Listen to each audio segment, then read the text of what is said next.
Shri P Balachandran, ഈ IPL പുറത്തൊരു ചോദ്യമാണ്.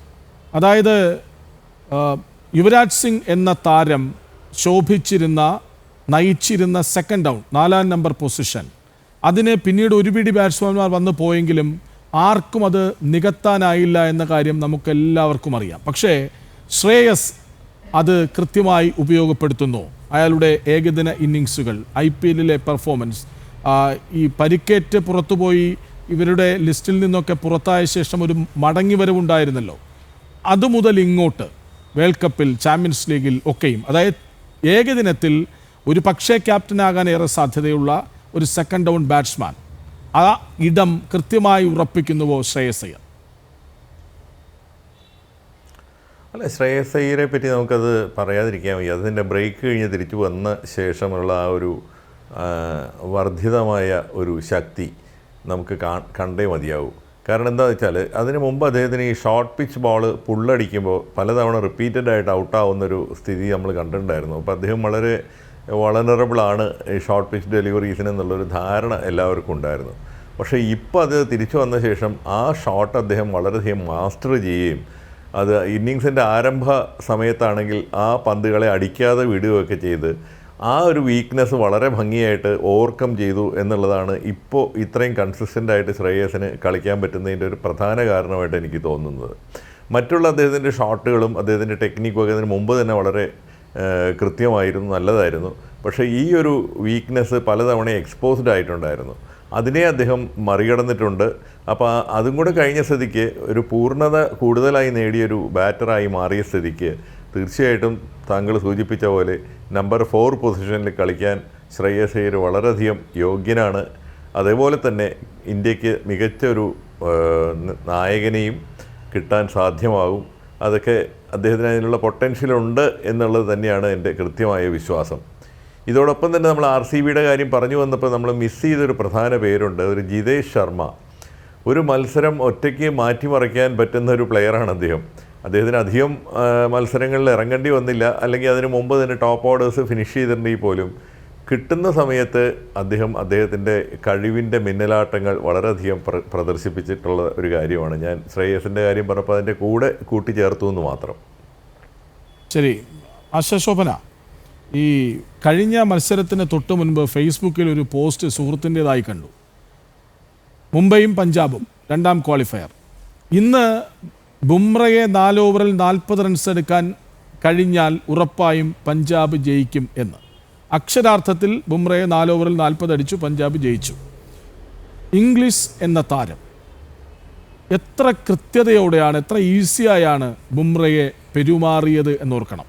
ഇപ്പോൾ ശ്രേയസ് അയ്യർ ഒരു വളരെ കൃത്യതയുള്ള ഒരു പന്തിന് ബൗണ്ടറി അടിച്ചത് വളരെ ചർച്ചയായി. പക്ഷേ ആദ്യ ഓവറിൽ തന്നെ ബുംറയെ 20 റൺസ് അടിക്കുമ്പോൾ ആ ടീം തന്നെ വിജയത്തിൻ്റെ ആത്മവിശ്വാസത്തിലേക്ക് വരികയാണ്. ആ മുംബൈ അതോടുകൂടി മുംബൈ ഡിഫൻസീവിലേക്ക് പോവുകയും ചെയ്തു. നോക്കൂ, ഈ ഇംഗ്ലീഷ് എന്ന താരം എത്രമാത്രം നിർണായകമാണ് ഇന്നത്തെ ഫൈനൽ പോരാട്ടത്തിൽ പഞ്ചാബിന്. അതൊരു ആറ്റിറ്റ്യൂഡാണ് അത് കാണിക്കുന്നത്. നമ്മുടെ ഒരു ടീമിൽ ഒരു ഓപ്പോസിറ്റിലുള്ള ബെസ്റ്റ് ബോളറിനെ തന്നെ നമ്മൾ അറ്റാക്ക് ചെയ്യണം എന്നുള്ളൊരു ആറ്റിറ്റ്യൂഡാണ് അവിടെ നമുക്ക് കാണാൻ സാധിച്ചത്. കാരണം ആ ഒരു ബെസ്റ്റ് ബോളറിനെ തന്നെ നമുക്ക് ഇത്രയും റൺസ് അടിക്കാൻ പറ്റുമെങ്കിൽ അത് ഒരു കംപ്ലീറ്റ് ഡോമിനൻസ് ആണ് ഓവർ ദ ബോളേഴ്സ്. അപ്പോൾ അത് ഒരു ഇംഗ്ലീഷ് നമുക്കറിയാം ഇന്റർനാഷണൽ ലെവലിലും സെയിം ടൈപ്പ് ഓഫ് ബാറ്റിംഗ് ആണ് അവരുടെ.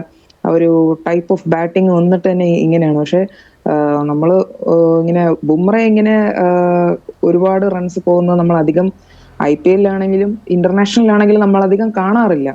പക്ഷെ അത് വളരെ ഒരു പോസിറ്റീവ് ആറ്റിറ്റ്യൂഡാണ്. ആ ഒരു ഇപ്പോൾ പറഞ്ഞതുപോലെ സൂചിപ്പിച്ചതുപോലെ ബുംറയെ 4 ഓവർ വളരെ ക്രൂഷ്യലായ ആ 4 ഓവറിൽ 40 റൺ അടിക്കാൻ പറ്റുമെങ്കിൽ ഓഫ് കോഴ്സ് നമുക്ക് ആ മാച്ച് മുംബൈനെ തോൽപ്പിക്കാൻ പറ്റും എന്ന് പറഞ്ഞാൽ വളരെയധികം ശരിയാണ്. അദ്ദേഹത്തിന്റെ ആറ്റിറ്റ്യൂഡ് തന്നെയാണ് എനിക്ക് തോന്നുന്നു ഈ മാച്ചിലും ഒരു കീ റോള് പഞ്ചാബിന് വേണ്ടി പ്ലേ ചെയ്യാൻ പോകുന്നത്. ആ ഒരു പവർ പ്ലേ ഞാൻ പറഞ്ഞ പോലെ വളരെ ക്രൂഷ്യലാണ്. RCBക്കാണെങ്കിലും പഞ്ചാബിനാണെങ്കിലും ആ ഒരു പവർ പ്ലേയിൽ എങ്ങനെയാണ് പഞ്ചാബ് RCB ബോളേഴ്സിനെ അറ്റാക്ക് ചെയ്യുന്നത് അതനുസരിച്ചിരിക്കും ഇനി അങ്ങോട്ട് ഉള്ള മാച്ചിന്റെ റിസൾട്ട്സ്. വളരെ ക്രൂഷ്യൽ റോളാണത്. പി രംഗനാഥൻ, ഇന്ന് ഈ രജത് പട്ടീദാർ പറഞ്ഞത് കോഹ്ലിക്ക് വേണ്ടി ഞങ്ങൾ കപ്പുയർത്തും എന്നാണ്. അത് വളരെ ഒരു ഉറച്ച തീരുമാനം പോലെയാണ്. നമ്മൾ ഈ സച്ചിന് വേണ്ടി യുവിയും സംഘവും കപ്പുയർത്തിയത് കണ്ടതാണ്. അത് എത്രമാത്രം നമ്മളെ സന്തോഷിപ്പിച്ചതാണ് എന്നറിയാം. പക്ഷേ ഈ ഒരു ക്യാപ്റ്റൻ്റെ ഈ ഒരു പറച്ചിലുണ്ടല്ലോ, അതായത് ഞങ്ങൾ കോഹ്ലിക്ക് വേണ്ടി നേടും എന്നത്, അതായത് കോഹ്ലിക്ക് പിന്നിൽ ഞങ്ങൾ ഒറ്റക്കെട്ടായി നിൽക്കും എന്ന ഒരു വാചകം ആ ടീമിന് നൽകുന്ന ആത്മവിശ്വാസമുണ്ടല്ലോ, അത് എത്രമാത്രമാണ്? അല്ല, captain lead from the front എന്നും കോൺഫിഡൻസ് കൊടുക്കുക എന്നുള്ളതാണ് ക്യാപ്റ്റൻ്റെ റോള്. അത് പറ്റീദാർ വളരെ മികച്ച രീതിയിൽ, പ്രത്യേകിച്ച് വിരാട് കോഹ്ലിനെ ഉപയോഗിച്ചുകൊണ്ട് അദ്ദേഹം പറഞ്ഞതുകൊണ്ട് കൂടുതൽ താരങ്ങൾക്ക് അതിൻ്റെ ആത്മവിശ്വാസം വരുന്നുള്ളതാണ് അതിൻ്റെ ഒരു സൂചന. പക്ഷേ കപ്പ് നേടുക എന്നുള്ളത് എളുപ്പമല്ല. അതിന് ഈ പറഞ്ഞ പേരുകളെല്ലാം തന്നെ പെർഫോം ചെയ്യേണ്ടിയിരിക്കുന്നു. RCB വളരെ, ഇപ്പോൾ ബാലപ്പൻ പറഞ്ഞത് വളരെ വാലിഡ് പോയിൻ്റാണ്. കാരണം ജിതേഷ് ശർമ്മ വരെ അവരുടെ ബാറ്റിംഗ് ഡെപ്ത് ഉണ്ട്. അപ്പോൾ ഒരു നല്ലൊരു ബാറ്റിംഗ്, ലിവിങ്സ്റ്റൺ, എല്ലാവരും ബാറ്റ് ചെയ്യാൻ കഴിവുള്ള താരങ്ങളാണ്. അപ്പോൾ RCBയുടെ ഈ ബാറ്റർമാരെല്ലാം തന്നെ ഒരു കൂറ്റൻ സ്കോർ എടുക്കാനായിട്ട് മികച്ച രീതിയിൽ പെർഫോം ചെയ്യേണ്ടിയിരിക്കുന്നു. മറുവശത്ത് ഒരിക്കലും ഒരു മീഡിയ ഔട്ടർ ബോളിംഗ് അല്ല പഞ്ചാബിൻ്റെ. മികച്ചൊരു ക്യാപ്റ്റൻ, ആ ക്യാപ്റ്റൻ വിനിയോഗിക്കുന്ന ബോളർമാർ, അപ്പോൾ ഇവർക്കെതിരെയൊക്കെ വേണം സ്കോർ ചെയ്യാനായിട്ട്. നമ്മൾ ഒരു കാര്യം കൂടെ കൃഷ്ണരാജ് പറയാതിരിക്കുകയില്ല.